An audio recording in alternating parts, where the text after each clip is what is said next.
Ahoj všem, my zdravíme z auta, ahoj. Ahoj všem. Ahoj, jedeme sloužit tady s bratrem, těšíme se na to, máme dobrou náladu a nebudeme jmenovat koho, ale nebudeme vysvobozovat a my věříme, že Ježíš učiní dneska velké věci a velký zázrak. Takže pojďme všichni. Hej, hej, hej. Ježíš je můj pán. Dobrý den.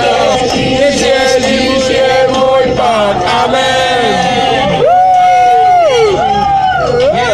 Ježíš je můj pán.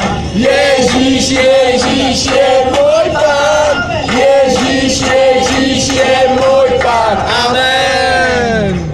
My zdravíme, pozdrav i do Lansdorfu a děkujeme za krásnou nahrávku, protože Ježíš je pán. Ježíš je můj pán. Ježíš je můj pán. Amen. Takže držte palce, všichni zdravíme. Ježíš je pán. Tak ahoj všem, dorazili jsme na místo, už jsme po vysvobození. Teď si dáváme trošku nějaký občerstvení. Vypadá to tady perfektně, je to tady super.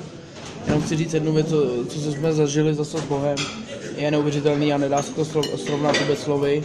Musíte to zažívat a říkám vám, že lidi slyší, jejich srdce slyší a lidi se obrací. Je to prostě úžasný, když můžete někomu říct o Bohu. Martine, co ti to dalo?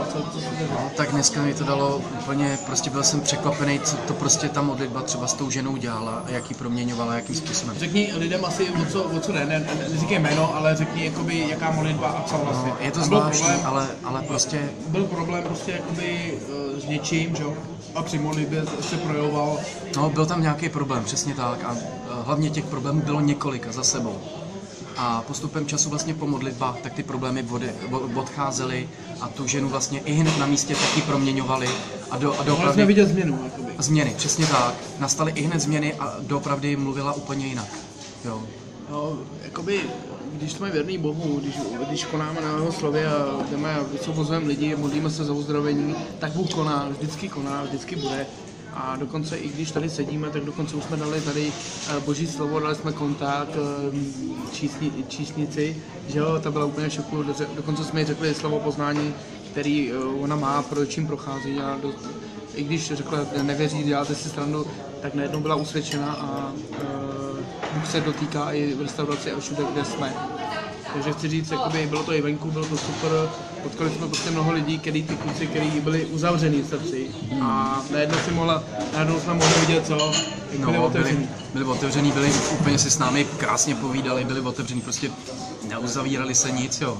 Normální.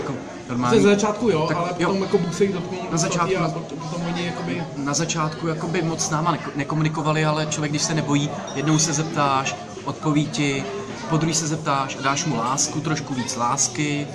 Zjevíš mu Ježíše. Tak, zjevíš mu přesně tak. Že ho miluje a že lásku, tak ono ho to promění a normálně začne úplně jinak. Takže vás pozbuzujeme a chci říct, stůjte na slově, konejte, protože slovo je věrný, Duch svatý to poctí a Ježíš on řekl, já vás nikdy neopustím, všude tam, kde budete, jsem s vámi a řekl do skonání světa.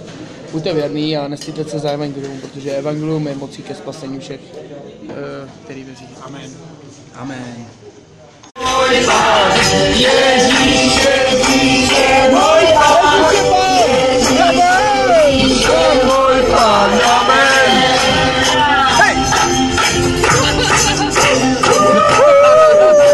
Ježíš. Co mám, víte, co mám, víte, co Ježíšovi mám. Sátaně, nemám, víte, co Ježíšovi mám. Ježíš vás miluje.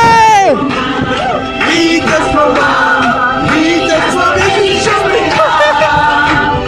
Sátan už na mě nemá moc. Víte, co Ježíšovi mám.